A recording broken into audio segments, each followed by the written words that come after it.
Hello guys, ഇന്നത്തെ video നമ്മൾ നോക്കുന്നത് ഈ വർഷം തെലുങ്കിൽ ഏറ്റവും കൂടുതൽ കളക്ഷൻ നേടിയ ആദ്യത്തെ 5 ചിത്രങ്ങൾ ഏതെല്ലാം എന്നാണ്. അപ്പോൾ നമുക്ക് വീഡിയോയിലേക്ക് കിടക്കാം.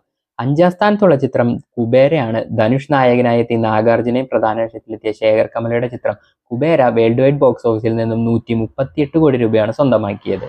4ാം സ്ഥാനത്തുള്ള ചിത്രം മിറയാണ്. ചിത്രം വേൾഡ് വൈഡ് ബോക്സ് ഓഫീസിൽ നിന്നും 145 കോടിയോളം സ്വന്തമാക്കിയിരുന്നു. 3ാം സ്ഥാനത്തുള്ള ചിത്രം ഗെയിം ചേഞ്ചർ ആണ്. ശങ്കറിന്റെ സംവിധാനത്തിൽ രാം ചരൺ നായകനായി എത്തിയ ചിത്രം വേൾഡ് വൈഡ് ബോക്സ് ഓഫീസിൽ നിന്നും 195 കോടി നേടിയിരുന്നു. ചിത്രം വൻ പരാജയമായിരുന്നു വേൾഡ് വൈഡ് ബോക്സ് ഓഫീസിൽ. 2ാം സ്ഥാനത്തുള്ള ചിത്രം വെങ്കടേഷ് നായകനായി എത്തിയ ശങ്കരാന്തിക്ക് ഒസ്താവു ആണ്. ചിത്രം വേൾഡ് വൈഡ് ബോക്സ് ഓഫീസിൽ നിന്നും 265 കോടി നേടിയിരുന്നു.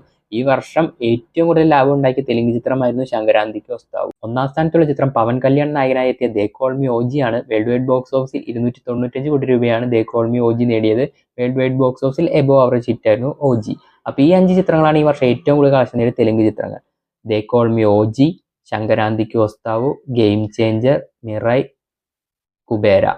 ഇതിൽ തന്നെ കുബേരയും മിറയും ശങ്കരാന്തിക്ക് ഒസ്താവുമാണ് ഹിറ്റ് ചിത്രങ്ങൾ.